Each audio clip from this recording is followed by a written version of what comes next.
Wendy Perdue was instrumental in the creation of the professional identity formation course and program at the law school. In 2022, the American Bar Association revised its standards to require all law schools to include professional identity formation in the curriculum. It was in 2014 that Wendy was leading efforts at the law school as part of our strategic plan to incorporate professional identity formation in the curriculum. She created committees, she enabled staff and faculty who were interested in this endeavor to attend workshops across the country to research and investigate what professional identity formation could look like at Richmond Law. And all of this culminated in 2019 when Richmond created the Professional Identity Formation Program. They launched a search for a director, and lo and behold, here we are. Without Wendy's leadership, without her vision, without her initiative, without her support, our Professional Identity Formation Program would not exist today. And I must say that it is a wonderful professional identity formation because of her efforts. We have received national recognition and acclaim, and really we could not have done it at all without Dean Perdue. Hi, my name is Brandon Metheny, and I am the Associate Dean of Admissions here at Richmond Law.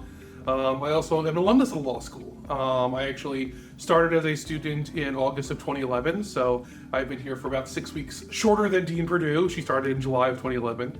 And it's been a really remarkable experience to go from having her as the dean and this person upstairs in the dean's suite and sort of unknown to being a colleague and a mentor and someone who I've really come to lean on and rely on in my own professional development. One of the things that I really, really value about Wendy as a boss and as a colleague is that she's really committed to keeping Richmond Law the kind of place that it always has been, to bringing in the kind of students who are going to build our community and make this a great place to be a student, to be an alumnus of as well.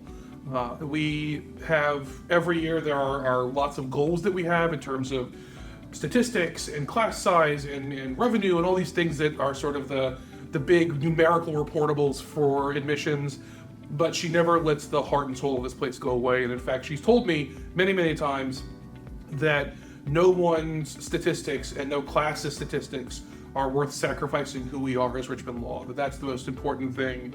And I just feel very fortunate to have worked with and learned under Wendy for so many years.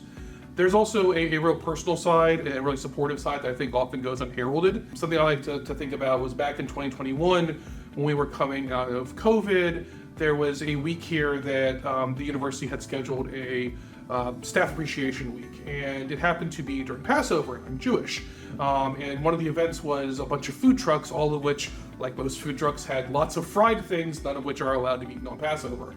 And I reached out and expressed some concern about that it was during Passover and Jewish employees wouldn't be able to participate. And Wendy did the sort of natural thing you expect a supervisor to do, which is to go to bat for an employee and say, hey, maybe we should look at this differently. But the thing that really stood out to me was not the big picture, running it up the chain of command sort of thing, but it was the fact that she called me and asked what are snacks that she could have in the dean's suite to allow the Jewish employees to also participate, to have things to show appreciation for the work that we were doing, even though it was Passover and we couldn't do the big event. And that's something that I don't think anyone else knew about. It was just a sort of thing she did, whatever way to do to really make myself and other Jewish employees feel welcomed and accepted and part of the community. And it really was really, really meaningful to me. Hi, my name is Janice Moore. I graduated from the law school in 1981. And one of the things that I say about my time here is that I came here for an interview with the dean and the dean of admissions at the time, Jean Tarpley, whom many of you will remember fondly, and I never left. It was 1978, and I really wanted to come to law school here, but I had no money and barely any clothes beyond those on my back. And so I'm happy to say that they gave me a scholarship, and I owe this my whole career to this law school and the faculty members here who supported me during all those years. My father died at the end of my second year here, and the dean and a number of faculty members came to his funeral here in Richmond. It was very touching, and it was typical of the support that happens. I always felt like coming to school here and being on this campus, and especially in this building, was a giant hug. And I've tried to be a part of that hug ever since. So I really don't ever want to leave. I'm retired now after practicing law for a long time. And I'm happy to say that I'm able to support the law school over all of the years. I started giving as soon as I graduated. It was $5. The 1870 Society has a special giving level just for brand new graduates. So for the next campaign that's coming up very soon, I've pledged to fund a full professorship named after Wendy Perdue in her honor as she retires this year. I was on the search committee that found Wendy, and I'm happy to say she stood out as the best among all the people that we interviewed. She had a plan. She had ideas about the way that we could bring the law school forward.